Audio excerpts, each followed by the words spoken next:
All right, let's talk about something we all do, or should be doing, every single day. We're going to dive into a piece of tech we see all the time, but maybe, just maybe, don't give enough credit to: the seatbelt. Let's get right into the truth about it. I want you to really think about that for a second. This isn't just some piece of fabric you pull across your lap. It's basically your personal guardian, right there in the car. And today, we're going to pull back the curtain and really understand its true power. Now that's a pretty bold claim, right? Especially these days with all the fancy sensors, automatic braking, the whole 9 yards. But the evidence, it's absolutely clear. This simple little device does one thing no computer can. It physically holds you in place against the unbelievable forces of a crash. And the results are, well, they're staggering.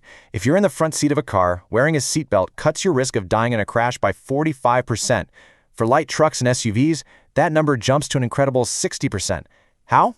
It's all about physics. It spreads those brutal forces across the strongest parts of your body, your hips, your chest, and most importantly, it stops you from getting thrown out of the car, which is almost always a fatal event. This isn't just a number on a slide. These are people.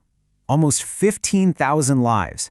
That's an entire town's worth of people saved in just 1 year, in just one country, all because of this one simple action.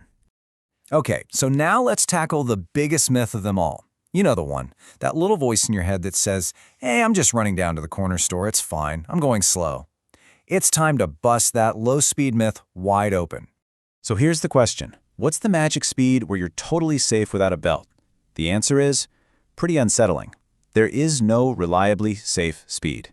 Seriously, people get badly hurt in crashes at just 5 to 7 miles per hour. The laws of physics don't really care how fast you think you're going.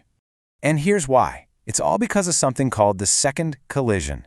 See, your car might hit a pole and stop instantly, but you don't.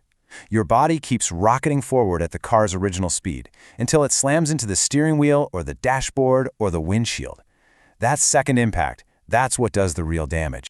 Let's really put this into perspective. I want you to picture a speed of just 15 miles per hour. That's barely moving. It's the kind of speed you might hit in a crowded parking lot. Feels totally harmless, right? Well, if you come to a sudden stop from just 15 miles per hour, the force that gets unleashed on your unbelted body is about 30 times your own body weight. Yeah, 30. Because remember, it's not the speed that gets you, it's the sudden stop. So what does that actually look like? Well, for a 150-pound person, that 30x multiplier means you hit the dashboard with about 4,500 pounds of force. That is literally the weight of a small SUV. That's more than enough to cause devastating head trauma, shattered bones. You get the picture. Okay, so we've covered the risk to you, but what about everybody else in the car? The whole idea that not wearing a seatbelt is a personal choice is frankly a dangerous delusion, because your choice can have life or death consequences for every single person riding with you. They call it the human projectile effect, and it's exactly what it sounds like. In a crash, an unbuckled person, even in the back seat, doesn't just get hurt, they become a weapon. They're thrown around the car with incredible force, and they can seriously injure or even kill the people in the front, even if those people are wearing their seatbelts. And that's exactly why buckling up in the back is so critical. It's not just for you, though it clearly helps a ton. It's an act of responsibility.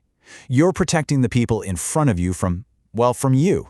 So, we've nailed down the why. Now let's talk about the how, because getting the full, life-saving benefit from your seatbelt really comes down to a few small but absolutely crucial details. First off, sit up straight.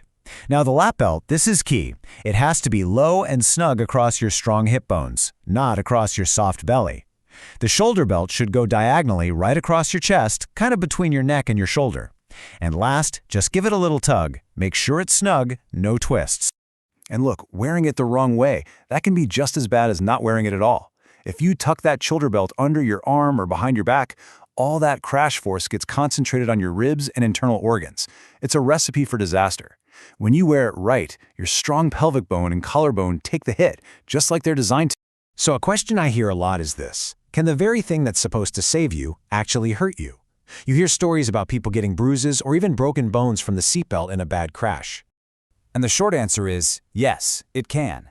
But it is a trade-off for survival, one you'd take any day of the week. Because the bruising a seatbelt might cause in a serious crash is nothing compared to the catastrophic, life-threatening injuries you'd get without it. It's the difference between being sore and being thrown from the car.